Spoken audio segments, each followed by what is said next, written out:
Hello everyone, welcome to my channel. तो सबसे पहला काम हमारा क्या रहता है, हम रिवाइज करते हैं जितना भी हमने पिछली क्लासेस में पढ़ा है। हमारी यूपी जीके की 5 क्लासेस कंप्लीट हो चुकी हैं और उन पांचों को हम रिवाइज करेंगे। स्पीड थोड़ी तेज रहेगी क्योंकि हम हर वीडियो में रिवीजन करते ही करते हैं, उसके बाद ही हम आगे बढ़ते हैं। ठीक है, तो सबसे पहले हमने पढ़ा था कि यूपी की स्थिति क्या है। तो यूपी भारत के उत्तर में स्थित है, भारत के उत्तर में स्थित है और भारत पूरे एशिया के दक्षिण में स्थित है और एशिया पृथ्वी में उत्तर पूर्व में स्थित है। अतः उत्तर प्रदेश भी पृथ्वी के उत्तर पूर्व में स्थित है। अक्षांशीय विस्तार हमने पढ़ा था 23 डिग्री 52 मिनट से 31 डिग्री 28 मिनट तक, और देशांतरी विस्तार 77 डिग्री 51 मिनट से 84 डिग्री 38 मिनट। अंतर कितना है? अक्षांश का अंतर 60 डिग्री 36 मिनट, देशांतर का अंतर 60 डिग्री 47 मिनट। उत्तर से दक्षिण तक जो लंबाई है वो 240 किलोमीटर है। पश्चिम से पूर्व तक, या आप ये कहिए पूर्व से पश्चिम तक जो लंबाई है वो 650 किलोमीटर है। इन दोनों का जो अंतर है वो 410 किलोमीटर है। यानी जो उत्तर प्रदेश है उसका स्ट्रक्चर इस तरीके से है और भारत का स्ट्रक्चर इस तरीके से है। भारत की उत्तर से दक्षिण तक लंबाई ज़्यादा है, पूर्व से पश्चिम तक कम है। ठीक उलट उत्तर प्रदेश के। एरिया कितना है उत्तर प्रदेश का? 2,40,928 स्क्वायर किलोमीटर, जो कि पूरे भारत में चौथे नंबर पे। इसके लिए हमने ट्रिक पढ़ी थी, राम महान यूपी गु। तो रा से राजस्थान 10.4% पूरे भारत का, म से मध्य प्रदेश 9.38%, फिर महान से महाराष्ट्र 9.34%। उसके बाद यूपी आ जाता है चौथे नंबर पे 7.33% के साथ, और गुजरात 5.96% के साथ पांचवें नंबर पे आ जाता है। उसके बाद कर्नाटका, आंध्रा और उड़ीसा जो कि क्षेत्रफल में बड़े हैं। उसके बाद जब उत्तर प्रदेश उत्तराखंड के साथ जुड़ा हुआ था उस समय कितना था? 2,94,411 स्क्वायर किलोमीटर था। रैंक कितनी है? चौथी पढ़ लिया हमने। परसेंटेज ऑफ एरिया 7.33% पढ़ लिया हमने। जो ये देशांतर के बीच का एरिया होता है उसको गोर बोलते हैं, अक्षांश के बीच के एरिया को जोन बोलते हैं, और अक्षांश देशांतर के जाल को ग्रिड बोलते हैं। ये हमने पिछली क्लासेस में पढ़ा था। क्वेश्चंस हमने सॉल्व किए थे। कौन से दो जिले दिल्ली से सीमा बनाते हैं? तो गाजियाबाद और गौतम बुद्ध नगर। वह जिला जिससे दिल्ली की सीमा बनाता है परंतु हरियाणा नहीं बनाता है, तो गाजियाबाद को दिल्ली ढक लेता है तो हरियाणा सीमा नहीं बना पाते, जिसके कारण हरियाणा से 6 ही जिले लग पाते हैं उत्तर प्रदेश के। सर्वाधिक राज्यों से सीमा बनाने वाला दूसरा जिला। तो सर्वाधिक राज्यों से सीमा बनाने वाला दूसरा जिला हमारा सहारनपुर है, क्योंकि पहला सोनभद्र है जो कि 4 राज्यों से सीमा बनाता है, बिहार, झारखंड, छत्तीसगढ़ और मध्य प्रदेश। सर्वाधिक राज्यों से सीमा बनाने वाला हमने पढ़ ही लिया कौन सा, सोनभद्र, और सहारनपुर 3 से बनाता है, उत्तराखंड, हिमाचल प्रदेश और हरियाणा। पीलीभीत किस राज्य व किस देश से सीमा बनाता है? तो राज्य उत्तराखंड है और देश नेपाल है। महाराजगंज किस राज्य और किस देश से सीमा बनाता है? तो देश नेपाल, क्योंकि एक नेपाल से ही पूरा उत्तर प्रदेश सीमा बनाता है, तो देश तो नेपाल हो गई ना, नेपाल। और राज्य कौन सा? बिहार। आगरा किन दो राज्यों से सीमा बनाता है? तो हमने याद किया था, आखिरी में रहा है तो राजस्थान से सीमा बनाता है और इसके साथ मध्य प्रदेश से सीमा बनाता है। मथुरा के भी लास्ट में रहा है तो राजस्थान से सीमा बनाता है, इसके साथ हरियाणा के साथ सीमा बनाता है। उत्तराखंड यूपी के कितने जिलों से सीमा बनाता है? तो उत्तराखंड यूपी के फेवरेट नंबर जो है वो 7 से सीमा बनाता है। नेपाल भी फेवरेट नंबर 7 से सीमा बनाता है। बिहार भी 7 से सीमा बनाता है। मध्य प्रदेश सबसे ज़्यादा और सबसे लंबी सीमा बनाता है 11 जिलों के साथ, और राजस्थान केवल 2 के साथ। ठीक है, अपने भी 2 हैं, आगरा और मथुरा, जिनके दोनों में लास्ट में रहा है। हरियाणा भी 7 से बना लेता है, लेकिन गाजियाबाद को दिल्ली ने ढक लिया है, तो हरियाणा कितनों से बनाता है? 6 से बनाता है। हिमाचल प्रदेश 1 से और सबसे छोटी बनाता है। उसके बाद छत्तीसगढ़ भी 1 से ही बनाता है, वही अकेला सोनभद्र। झारखंड भी 1 से ही बनाता है, और फिर एक यूटी है दिल्ली जो कि 2 से गाजियाबाद और गौतम बुद्ध नगर से बनाती है। एक कंट्री नेपाल है जो कि 7 से बनाता है। उसके बाद हमने पढ़ा था कि सबसे उत्तरी जिला जो है वो कौन सा है? सहारनपुर है, जो कि 3 राज्यों को छूता है। सबसे दक्षिणी जिला सोनभद्र है, जो कि 4 राज्यों को छूता है। उसके बाद सबसे पूर्वी बलिया है, जो कि एक राज्य यानी कि बिहार से टच करता है। उसके बाद सबसे पश्चिमी शामली है, जो कि हरियाणा को टच करता है। तो सबसे पूर्वी राज्य कौन सा हो जाता है? वो हिमाचल प्रदेश हो जाता है। सबसे दक्षिणी कौन सा हो जाता है? बताइए। सबसे दक्षिणी छत्तीसगढ़ हो जाता है। सबसे पूर्वी कौन सा हो जाता है? बिहार हो जाता है। सबसे पश्चिमी कौन सा हो जाता है? हरियाणा हो जाता है। कौन सा जिला 3 ओर से एक राज्य से घिरा हुआ है? तो हमने पढ़ा था ललितपुर है। इसके बाद हमने और भी चीज़ें पढ़ी थी। इसके बाद हमने ये पढ़ा था दिल्ली और नई दिल्ली में क्या अंतर है और एनसीआर में क्या अंतर है। तो ये जो छोटा सा पार्ट हम देख रहे हैं ये नई दिल्ली है, जो कि भारत की राजधानी है। नई दिल्ली एक जिला है जो कि हमारी राजधानी है। यह जिला दिल्ली नामक केंद्र शासित प्रदेश के अंदर स्थित है।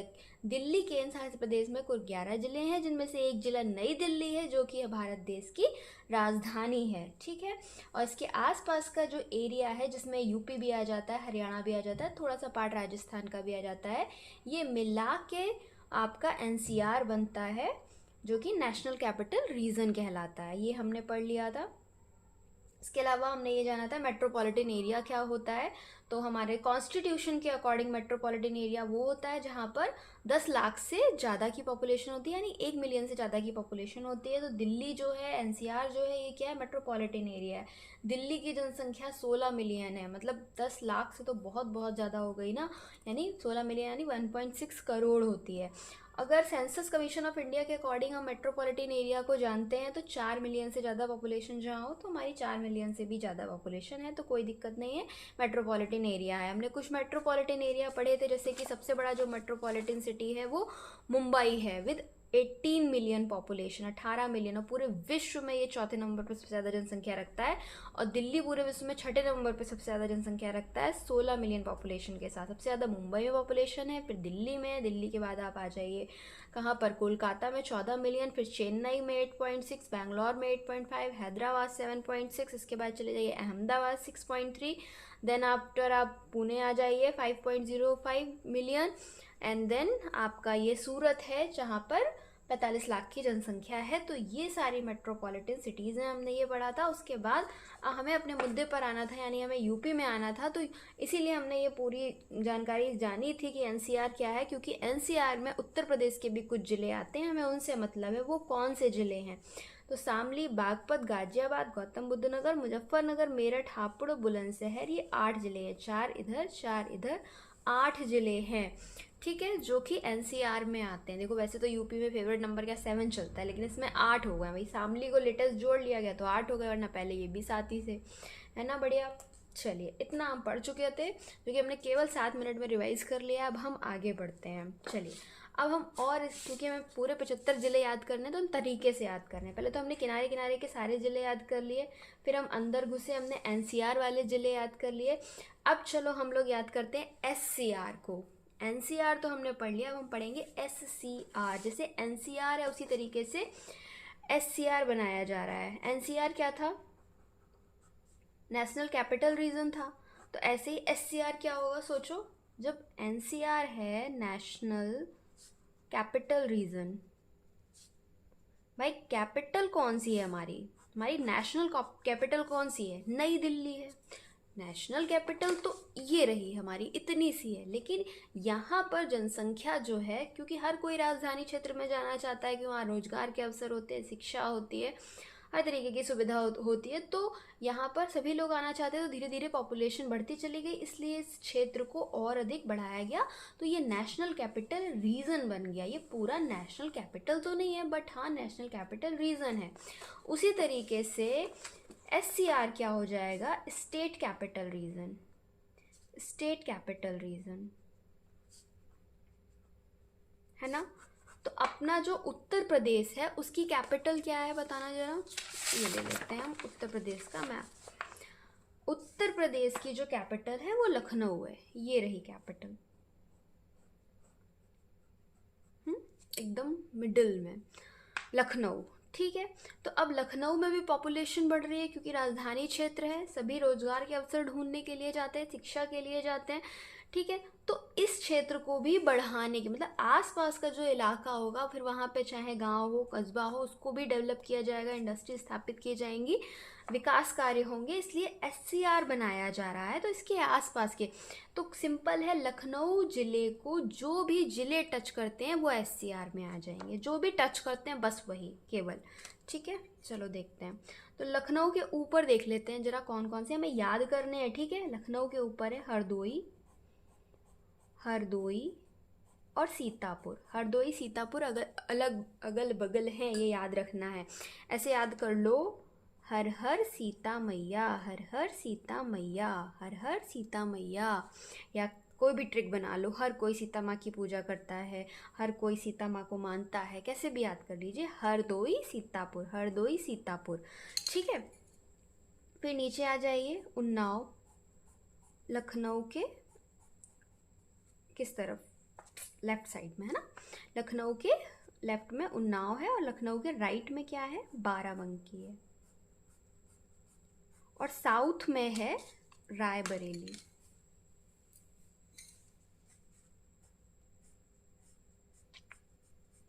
साउथ में रायबरेली। लखनऊ जो है वो क्या है, उत्तर प्रदेश की राजधानी है, तो लखनऊ से राय लेना ज़रूरी होगा, कुछ कोई भी मुद्दा होगा तो इससे याद रख लो, रायबरेली, लखनऊ के दक्षिण में रायबरेली, हर कोई सीता माँ को पूजता है। और ये भी याद कर लो, उन्नाव, और इधर बाराबंकी, सीतापुर के नीचे है बाराबंकी, सीता माँ को बारंबार प्रणाम।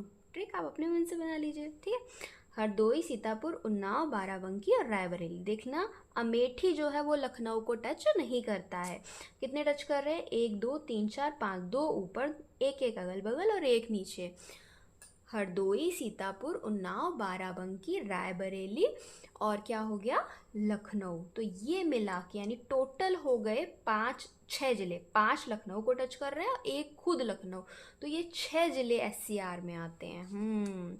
अभी जो हम लोग लखनऊ जो उत्तर प्रदेश का फेवरेट नंबर 7 लेके चल रहे थे ना, एक कम हो गया, जब इसमें एक और बढ़ जाएगा ना SCR में तो उसमें भी 7 हो जाएंगे। फिलहाल कितना है SCR में, फिलहाल कितने हैं SCR में, आपके 6 ज़िले हैं, ठीक है। चलो अब हम लोग एक और चीज़ याद कर लेते हैं, हम बुंदेलखंड के ज़िले याद कर लेते हैं, ठीक है। बुंदेलखंड को याद करना बहुत आसान है। पहली बात, बुंदेलखंड में कितने ज़िले आते हैं उत्तर प्रदेश के, वेरी सिंपल, यूपी का फेवरेट नंबर 7 ज़िले आते हैं बुंदेलखंड में, ठीक है। और मतलब बुंदेलखंड में यूपी के आते हैं 7 ज़िले, MP के भी कुछ ज़िले हैं और यूपी के हैं, ठीक है। ये मिला के पूरा बुंदेलखंड बनता है, हमें केवल यूपी से मतलब है, ठीक है। चलो वेरी इजी, हमने किनारे किनारे के सारे ज़िले याद किए हैं ना। आप प्रयागराज छोड़ दो, प्रयागराज के बाद से ज़रा देख लो, चित्रकूट, बांदा, महोबा, झांसी, ललितपुर, जालौन। जब हम याद कर रहे थे कि MP से कौन कौन से ज़िले सीमा बनाते हैं तो हम यहाँ से पढ़ना स्टार्ट किया था ना हमने, सोनभद्र, मिर्ज़ापुर, प्रयागराज, चित्रकूट, बांदा, महोबा, झांसी, ललितपुर, जालौन और ये इटावा, आगरा, यहाँ तक। तो इन 11 में से हमको ले लेने हैं कितने, 6 ले लेने हैं, चित्रकूट, बांदा, महोबा, झांसी, ललितपुर, जालौन। इसके अलावा एक और लेना है अंदर से, हमीरपुर को और ले लेना है। किसको, हमीरपुर को और ले लेना है। एक स्केल लो, स्केल को यहाँ रखो ऐसे उत्तर प्रदेश में, और ऐसे रख के ऐसे चला दो जरा, कुछ समझ आ रहा है।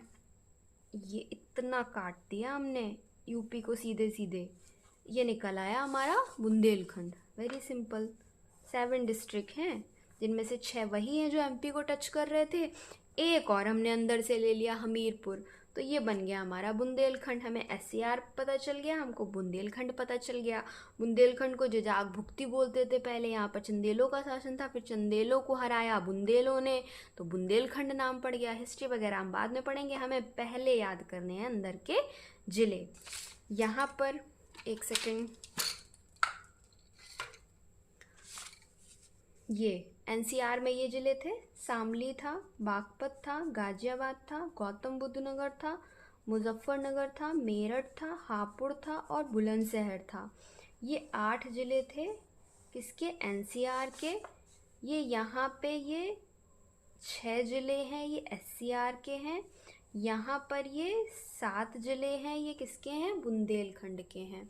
तो अलग अलग भी क्वेश्चन बनेगा और हमें ज़िले भी याद करने हैं, तभी हम, जब हमें पूरे ज़िले याद हो जाएंगे तभी हम यूपी में आगे चीज़ों को बढ़ाएंगे, क्योंकि लोकेशन पता होना बहुत ज़रूरी होता है, अदरवाइज़ तो आप रटते रह जाइए। चलिए, thank you so much, good night.